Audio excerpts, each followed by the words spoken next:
इस वीडियो में मैं एक बार फिर या यूं कहिए कि अलग से ये साबित करने की कोशिश करूंगा कि वर्टिकल एंगल्स यानी कि अपोजिट एंगल्स जो है उनकी पैमाइश आपस में एक दूसरे से बराबर होती है। तो ये एक लाइन सेगमेंट है और ये एक और लाइन सेगमेंट है या यूं कहिए लाइन है, ये दोनों एक दूसरे को इंटरसेक्ट कर रही हैं। एक point A, point B, point C, ये पॉइंट डी और ये रहा पॉइंट ई।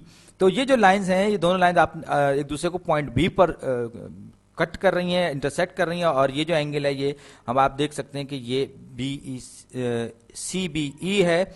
अब मुझे प्रूव करना है कि जो वर्टिकल एंगल्स यानी कि अपोजिट एंगल्स दो इंटरसेक्टिंग लाइंस के आपस में बराबर होती हैं कि DBA और CBE की पैमाइश जो है वो आपस में बराबर होती है। उसको जनरलाइज फॉर्म में मालूम करना है, यानी मैं ये चाहता हूं कि न्यूमेरिकल वैल्यूज ना दूं बल्कि इसको जनरलाइज फॉर्म में बताऊं। तो प्रूफ मुझे क्या करना है, मुझे प्रूफ ये करना है कि CBE मेजरमेंट ऑफ CBE, बल्कि मैं ये करता हूं कि मैं मेजरमेंट को मैं हटा देता हूं। तो मेजरमेंट यूं कहेगा CBE, एंगल CBE वो बराबर है एंगल DBA के। अब जो बात जहन में रखने वाली है या यूं कह जहन नशीन रखने वाली है, हमने प्रॉपर्टीज पढ़ ली हैं। हम पहले से क्या जानते हैं दो इंटरसेक्टिंग लाइंस के बारे में? हम क्या जानते हैं? हम ये जानते हैं कि ये जो दो लाइंस हैं इसमें एडजेसेंट एंगल्स हैं और एडजेसेंट एंगल्स को आपस में जमा करें तो 180 डिग्रीज बनते हैं, यानी कि CBE और एंगल DBC ये एक दूसरे के सप्लीमेंट्री एंगल्स हैं। सप्लीमेंट्री मैंने सिर्फ सब लिख दिया है। ये दोनों सप्लीमेंट्री होने का मतलब क्या हुआ? मतलब ये हुआ कि एंगल CBE और एंगल DBC को जब मैं आपस में जमा करूंगा जो कि एडजेसेंट एंगल्स भी हैं तो हमारे पास जो जवाब आएगा वो 180 डिग्रीज का आएगा। एक बात मैंने यहां से मालूम कर ली, तो मैं अब एंगल CBE को सप्लीमेंट्री प्रॉपर्टी इस्तेमाल करते हुए लिख सकता हूं। तो जनाब यहां पर बल्कि DBA, अब एंगल DBA अब इसी तरीके से एंगल DBA और एंगल DBC जो हैं वो भी आपस में सप्लीमेंट्री हैं। ये भी ये एंगल्स हैं क्योंकि ये आपस में जब इनको जमा करते हैं तो 180 डिग्रीज हमें हासिल होता है, या यूं कहें कि हमें एक स्ट्रेट एंगल हासिल होता है। तो एंगल DBA और प्लस एंगल DBC इनका जो सम या इनका मजमुआ जो है वो भी 180 डिग्रीज के बराबर है क्योंकि ये भी सप्लीमेंट्री एंगल्स हैं एक दूसरे से।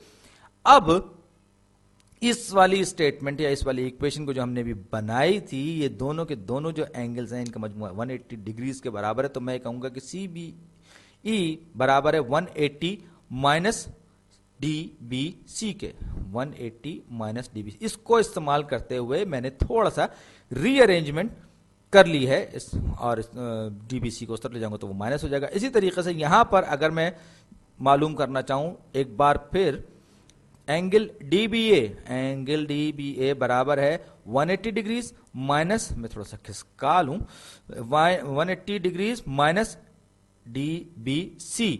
अब एक बात बड़ी दिलचस्प देखिए कि यहां पर CBE जो है वो भी 180 डिग्रीज माइनस DBC के बराबर है, यहां पर DBA जो है वो भी 180 डिग्रीज माइनस DBC के बराबर है। अब अगर हम ये कहते हैं कि अगर दो अलग अलग चीजें किसी एक चीज के बराबर हो, अलजेब्रा में अगर आपने पढ़ा हो तो आपको शायद मालूम हो, अगर दो चीजें किसी तीसरी चीज के बराबर तो दोनों की दोनों चीजें आपस में भी बराबर हो, यानी कि एंगल CBE बराबर होगा एंगल DBA के। ये एक तरह से हमने अलजेब्रिक अंदाज में इस चीज को साबित कर दिया कि एंगल DBA और एंगल CBE जो हैं ये दोनों के दोनों आपस में बराबर, और आप देख सकते हैं कि ये दोनों के दोनों वर्टिकल एंगल्स हैं, यानी ये दोनों एक दूसरे के अपोजिट एंगल हैं। इसी तरीके से एंगल इन जो अगर हम दो से ज्यादा यानी कि चार एंगल्स की बात करें तो इस तरह से भी इनको लिखा जाता है, यानी कि एंगल DBC और एंगल ABE भी जो है वो आपस में बराबर है। बाज टेक्स्ट बुक में क्योंकि रंगों बहुत ज्यादा अवेलेबल नहीं होते इस तरह से लिखा जाता है, लेकिन अगर हम इसको इस तरह से भी लिख देंगे तो हमारा काम बन जाएगा और इस तरह से एक लाइन मार देंगे जो इस बात का इजहार होगी कि ये दोनों के दोनों एंगल्स हैं इनकी पैमाइश आपस में एक दूसरे से बराबर है, और साथ ही साथ ये भी कि ये दोनों एक दूसरे के वर्टिकल या एक अपोजिट एंगल्स, और अपोजिट एंगल्स जो है लाइन इंटरसेक्शन की सूरत में इनकी पैमाइश जो होती है वो आपस में बराबर होती है। और ये मैंने एक बिल्कुल जनरलाइज फॉर्म में जनरलाइज अंदाज में इस चीज को साबित किया है कि वर्टिकल एंगल्स आपस में दूसरे के